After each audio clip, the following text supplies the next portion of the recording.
Oh, Maryland Senate President has adamantly opposed the governor's push to redraw the state's congressional map. Now, Bill Ferguson says that he may change his mind.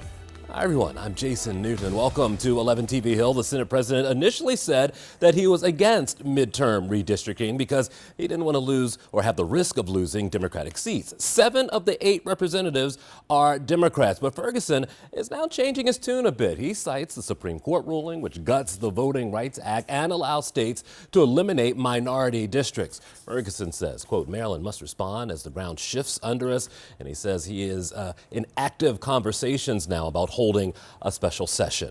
Joining us now to talk about redistricting and a whole lot more, Mileah Kromer from UMBC. Good to see you. Hey, thanks for having me. Okay, so let's just dive in right now with redistricting. Yep. First we weren't, now we might be, maybe we are. What's happening here in Maryland now at this moment?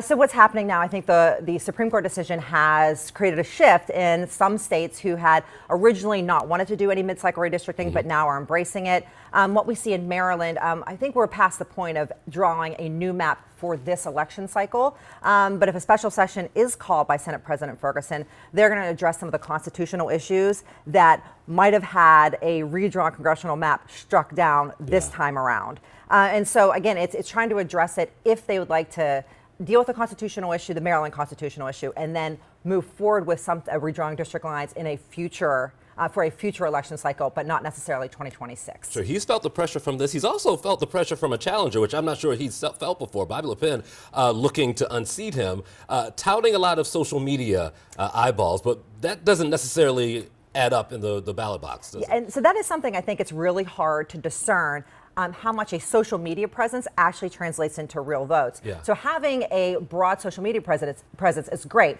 but what matters in this race is Democratic voters, primary voters who live in District 46. Sure. That's the universe. That is the only universe that matters right now. And listen, Bill Ferguson is now really enthusiastically campaigning, and I would argue that having challengers pushing our elected officials to get out there and knock on doors and really reach back out and interact with their constituents is a good thing. Okay. Bit of a surprise in the mailbox for a lot of voters who might be voting in this race.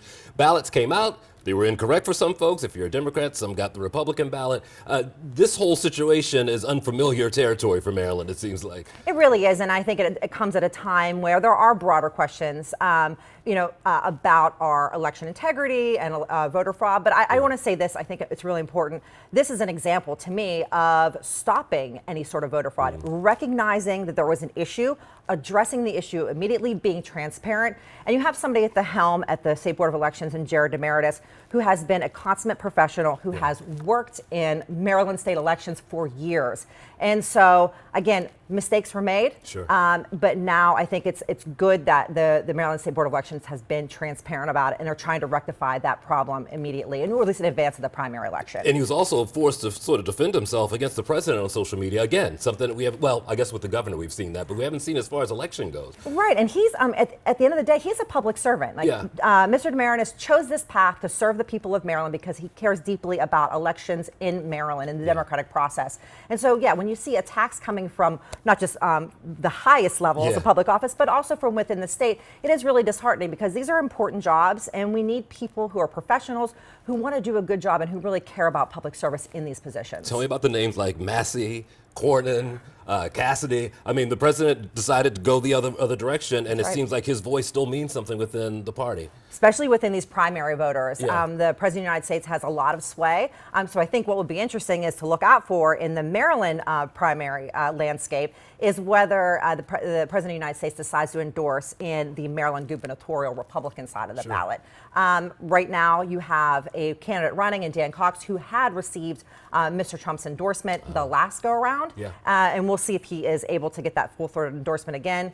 In Maryland, however, great for the Republican primary, but that endorsement will not do him any favors in the general election. Tell me about your polls. You always have something going on. What's the next one you have creeping up on us? So we are going to be taking a summer break, but we will be back in September. We will take a look at that gubernatorial election and other big statewide issues.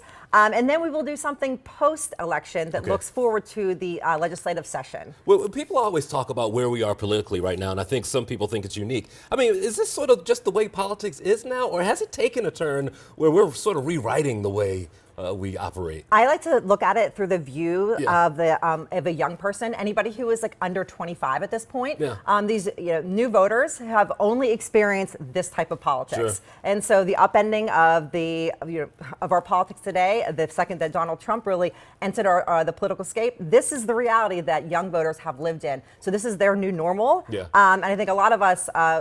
Maybe perhaps would like to see trust in government increase. We would like to see, I think, the infighting between the parties decrease a little bit. Yeah. But for that to happen, there needs to be sort of large-scale reforms. We talk about mid-cycle redistricting. We should also be talking about how we structure our primary elections. Are they opened or are they closed? And not just in Maryland, but obviously across the country. And independent redistricting.